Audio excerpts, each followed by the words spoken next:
La médecine manuelle, c'est un champ assez vaste qui permet d'affiner justement toute la prise en charge des problématiques musculo-squelettiques, qui ne sont pas des problématiques qui seraient des choses lésées. On a l'habitude en médecine d'identifier des structures qui sont inflammées, déchirées, des choses qu'on voit à l'IRM ou qu'on arrive à identifier avec des différentes techniques de radiologie. Par contre, en médecine manuelle, on va s'occuper de tout ce qu'on ne voit pas. C'est tout ce qui dysfonctionne. Si on regarde un torticolis, les gens ils ont mal.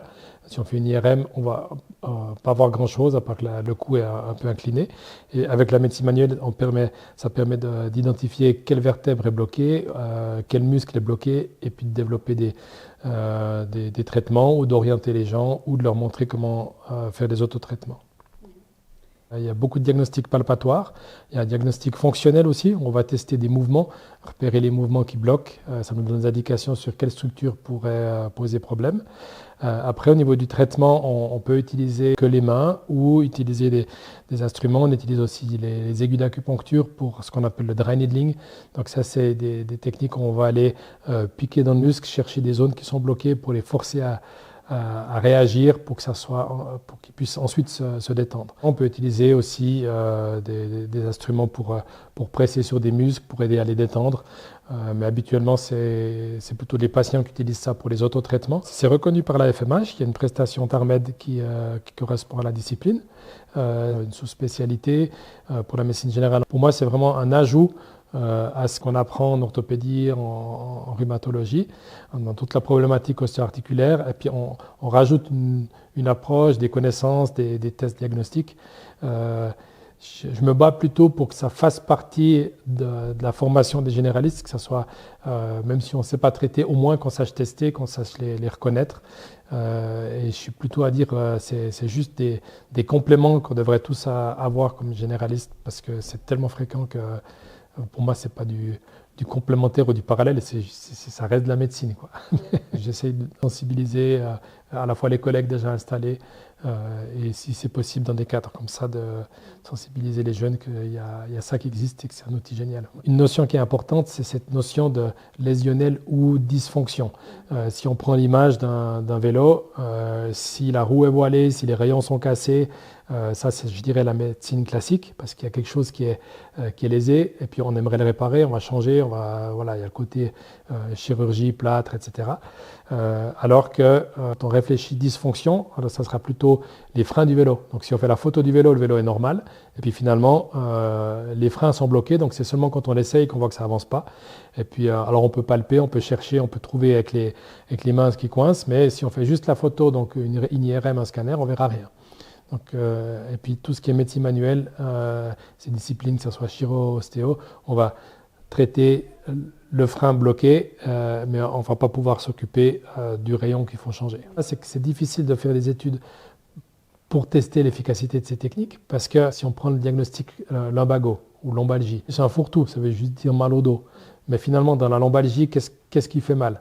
Est-ce que c'est la sacroiliaque, l'articulation sacroiliaque? Est-ce que c'est les lombaires qui sont bloqués? Est-ce que c'est les muscles? Quelle est la structure qui pose problème? Donc, si dans l'étude, on intègre que le lumbago et puis qu'on n'essaye pas de différencier quel niveau, quelle est la structure, ça va être difficile de comparer les techniques. Parce que ce qu'on fait, c'est que si c'est articulaire, on va avoir une approche articulaire. Il faudrait presque avoir, dans l'étude, on intègre les gens chez qui on a un testing articulaire, puis on regarde ce que ça donne. Ce qui se fait quasiment jamais. Souvent, ce qu'on voit, c'est que ils vont tester des approches différentes. C'est exercice à domicile ou manipulation, puis nous, souvent, on combine. Donc, si on a une approche, on donne des exercices aux patients, on va traiter le muscle, on mobilise l'articulation. Ça, souvent, c'est rare qu'on ait cette combinaison qui est étudiée parce que ça devient compliqué à comparer. Pour les étudiants qui veulent faire de la médecine générale, ils vont être confrontés à une quantité énorme de problématiques qui seront des problématiques douloureuses, que ce soit du rachis, que ce soit périphérique. Et puis, ce qu'on nous apprend, c'est à repérer les choses qui devraient être opérées, qui devraient être référées. Donc, on réfléchit drapeau rouge, on réfléchit testing orthopédique pour savoir quand est-ce qu'on va envoyer au chirurgien, envoyer au rhumato ou comme ça. Mais par contre, on ne nous apprend pas à comment faire pour faire nous-mêmes. et puis comment faire pour rendre les gens autonomes dans toutes ces questions de douleur musculo-squelettique. Donc je trouve que c'est hyper important parce que ça ouvre des champs diagnostiques, ça donne du sens à ce qu'on fait, on va pouvoir proposer d'autres choses. C'est plus intéressant intellectuellement parce qu'on doit chercher, on commence à devoir réfléchir à comment le muscle fonctionne, comment les gens, qu'est-ce qui va faire que dans leur vie ils ont développé telle ou telle douleur. Donc je trouve que ça fait partie de la médecine générale.